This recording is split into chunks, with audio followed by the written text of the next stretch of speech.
Well, hello guys, and welcome back to another Rick and Morty review. In this episode, we'll be taking a look at the Season 3 premiere of Rick and Morty. I know I haven't covered the other two previous seasons, I'll be getting to that. But yeah, so I was super excited for this. This came out on April Fool's Day, if you didn't know. When I was first told about it, I was like, oh, my friends are fucking with me, right? There's no way it actually premiered today.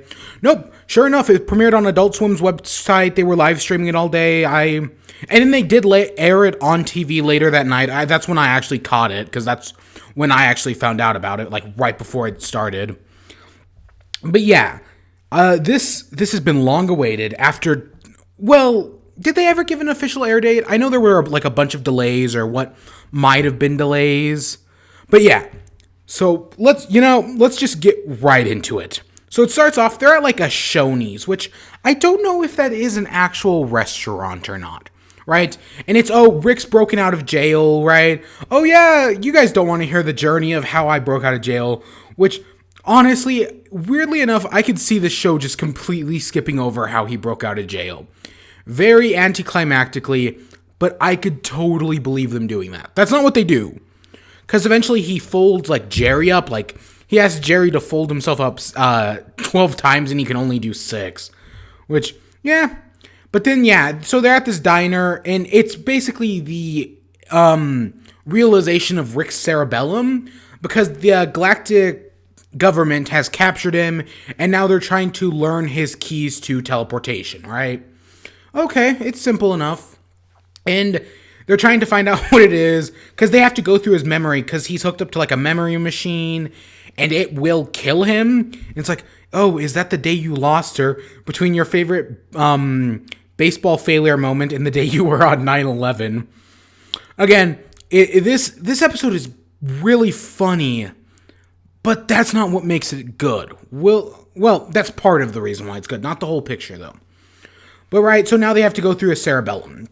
We cut to a Jerry who is loving Earth controlled by the galactic government. He's gotten like 3 promotions in the past week.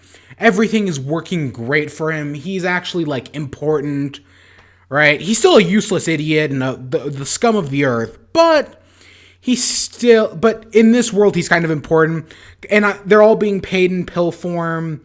And we see Summer is kind of, well, the mom doesn't want to have anything to do with Rick. Morty's just like, this is stupid. Right? He's not really saying anything about it. And Summer is kind of having like a mental breakdown.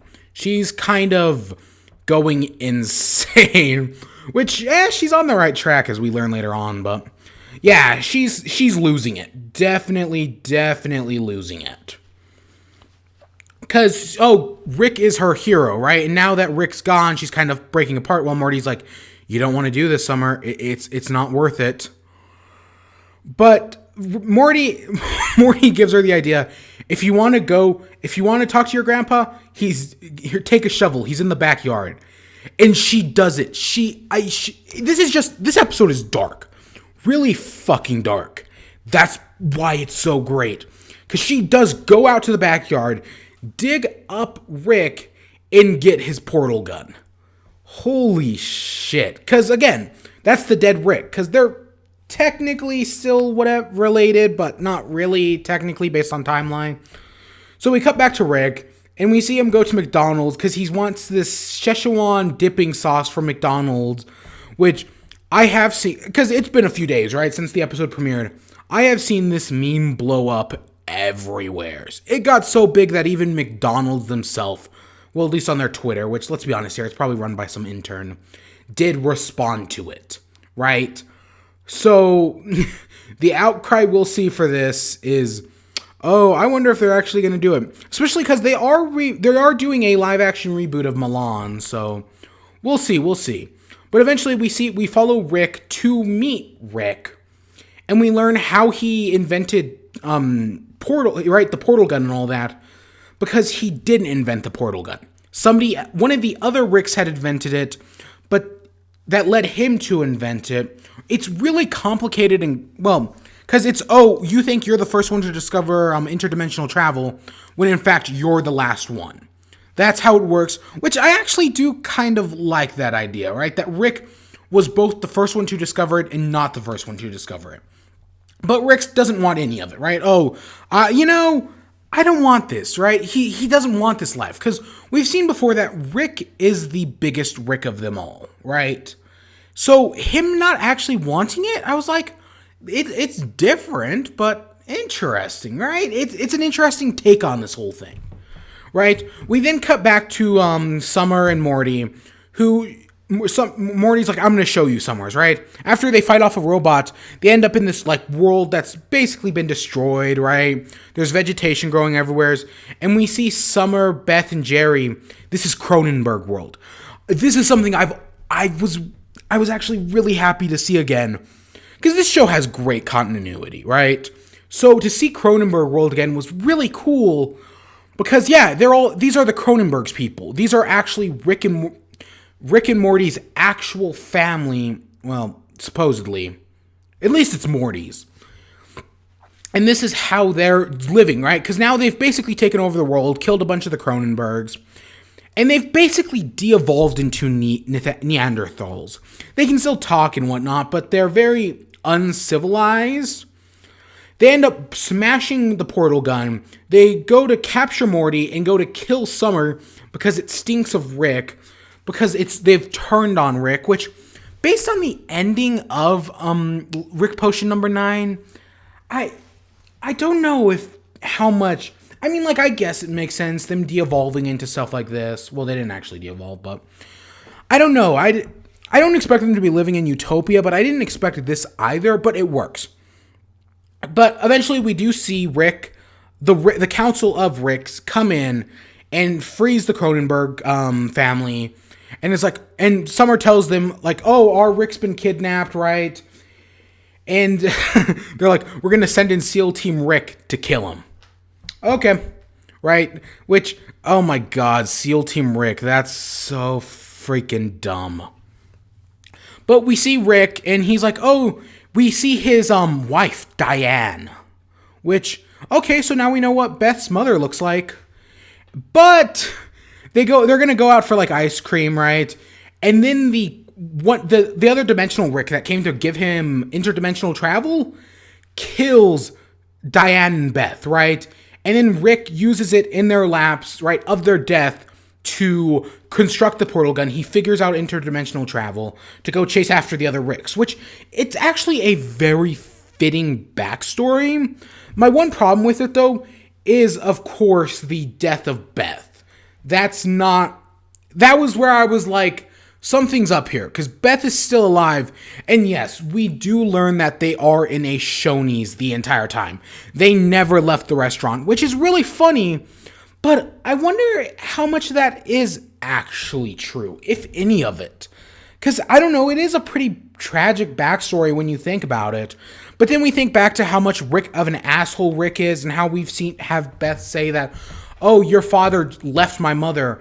What if the mother actually died and like fell into a portal or whatnot? That would actually be, it's an interesting backstory. But I don't know, there's a part of me that thinks, knowing this show, his backstory isn't tragic at all. It's literally just something really fucking stupid. That's probably what it's gonna be, but yeah, we'll see. So eventually we do see Rick gets out of the his mind and goes into the mind of the insect. And right, he's trying to get to level 9 access, but SEAL Team Rick comes in, kills him, and they killed the Rick in the chair, but the Rick's in a bug mine, so he ends up taking over SEAL Team Rick, killing them all, and hijacking it back to the Citadel, of which he takes control of someone with higher accent, which it is. You can obviously always tell who is Rick, because amongst Ricks, the Rick we follow in the show always stands out, right? It's very obvious. He stands out from the rest. So we cut back to Summer and Beth, who are walking through the Citadel of Ricks. We do see some interesting Rick and Mortys out there. Like, we see we see a Morty and Rick that are like fused into one. We do get 2 Gravity Falls references. If you look at one scene, you can see a Dipper Morty with like the pine hat. and a Mabel one. There's also supposedly the Gravity Falls journal in there somewheres. Like, there's a stack of books one of the Mortys is holding. It's all really cool, right? It's the little references like this. That's the Citadel of Rick. It always has those little references. But eventually, they end up in kangaroo court, right, against the trial of Ricks. And I love how their lawyer is a Morty, and our Morty is just like, this is unfair. You gave us a Morty lawyer. Because isn't it Morty's the... Because Jerry is like the most useless human being, but isn't Morty like the stupidest? Oh, God, I'm trying to remember. It's been a while since I've seen that episode, honestly.